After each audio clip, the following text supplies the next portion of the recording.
24/7. This is the shorthand way of saying 24 hours a day, 7 days a week. And we native speakers mean when we use it to work all the time. How to use it professionally? This idiom is often used in business English to describe services that are available to the consumer at all times, or to emphasize the constant nature of certain tasks or operations, which is another way of saying that those operations are running all the time. For example, our customer support is available 24/7. He seems to work 24/7 to meet his tight deadlines. Now let's see this phrase in context. I'm gonna put a tail on him 24/7. Because if you did what you just said you did, the feds are gonna be watching her 24/7. I watch you 24/7. Short fuse. This means a quick temper. And in business English, we use this idiom to describe someone in the workplace who is easily angered or reacts quickly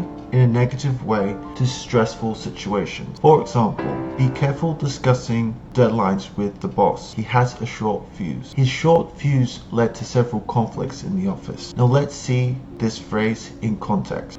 Ayana, this man is on a short fuse. He got a short fuse. You said he had a short fuse. A taste of your own medicine. This idiom means that someone receives bad treatment deservedly, or that is to say, they deserved to receive this bad treatment because they treat other people the same way. Using this in business English is the perfect way in business English to describe a situation where someone receives the negative effects of their own bad behavior. For example, after ignoring his team's feedback, he got a taste of his own medicine when no one supported his proposal. She often interrupts others, so it was fitting when she got a taste of her own medicine during the meeting. Now let's see this word in context. The hardest to swallow is a taste of your own medicine. It's a bit of a taste of your own medicine, huh?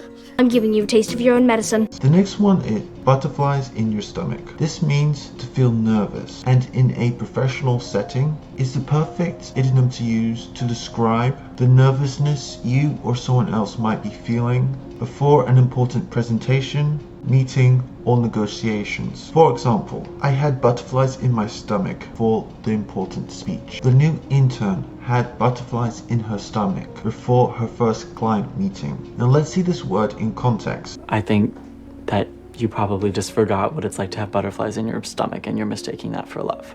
Ooh, I can't believe I have butterflies in my stomach. I've got butterflies in my stomach. The next one is by the skin of your teeth. This means to just barely get by or to barely make it. In a professional setting, we often use this idiom to describe narrowly meeting a deadline or just barely avoiding failure in a business context. For example, we completed the project by the skin of our teeth just before the deadline. He passed the certificate exam by the skin of his teeth. Same way as everyone else will, by the skin of your teeth. Barely made it out of there by the skin of my teeth. By the skin of your teeth, but you passed. Really quickly, I wanted to say, guys, if you're enjoying this content and these lessons and you want to implement them in your life, you can apply to work with me personally to help you go from limited and frustrated to fully confident and fluent in English, so you can take advantage of all the amazing opportunities that English offers. So if that's something you're interested in, click the link in the description or first pinned comment to book a free consultation call with either me or a member of my team to see how I can help you and whether you're a good fit. Now with that out of the way, let's get back to the video. The next one is to lose your marbles. This means to go crazy or insane, and in a business English context, it is used jokingly to describe someone who's acting erratically, irrationally, or making strange decisions. For example, after that all-nighter, I felt like I was losing my marbles. She seemed to lose her marbles when the deal fell through. Have you lost your marbles? A donkey staring at you. Clearly it's you who've lost your marbles. Have you lost your marbles too? Next one is once in a blue moon, and this simply means rarely, or that something very rarely happens. And in a business English context, it is used to describe events or opportunities that happen infrequently. For example, opportunities like this come once in a blue moon, so seize it. The CEO visits this branch of the bank once in a blue moon. Only once in a blue moon did they condescend to hear an appeal. Try going with your feelings once in a blue moon.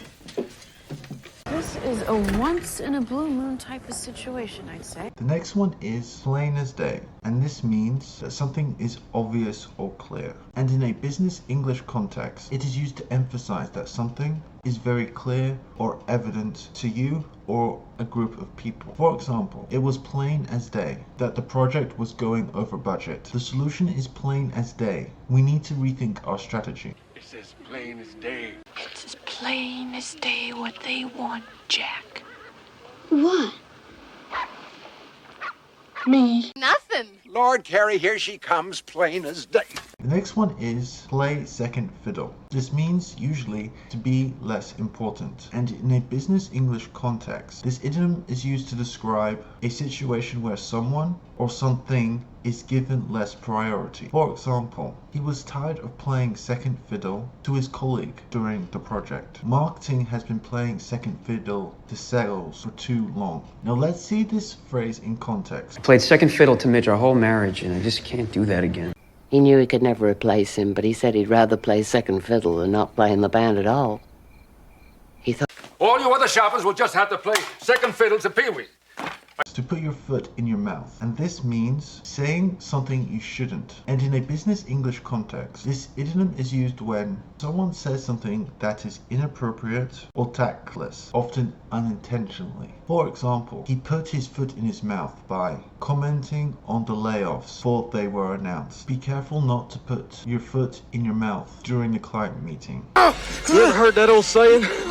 Put your foot in your mouth. Come on, Turtle, before you put your foot in your mouth. Bet you put your foot in your mouth again. And the next one is to pull yourself together. And this means to calm down and behave normally. It is used professionally to encourage someone to regain their composure, especially in a stressful or emotional situation. For example, after the tough meeting, she needed a moment to pull herself together. He had to pull himself together before presenting the bad news to the team. Everybody's looking.